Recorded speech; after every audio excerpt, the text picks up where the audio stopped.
এটা হচ্ছে গিয়া চিড়িয়াখানার জাদুঘর। এখানে যে বিভিন্ন প্রজাতির কঙ্কড়ার সাপ, পঙ্খিরার সাপ, বিভিন্ন সাপের কঙ্কাল, বাঘের কঙ্কাল, রয়্যাল বেঙ্গল টাইগার।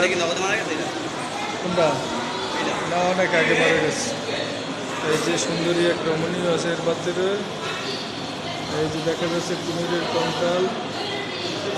এই যে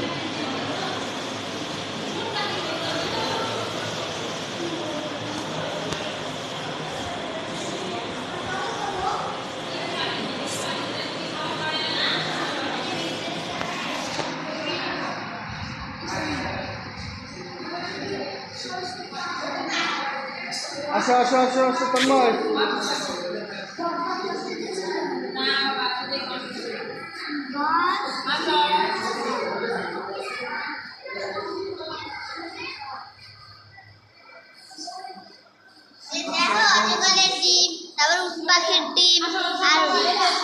কুমিরের ডিম নাই।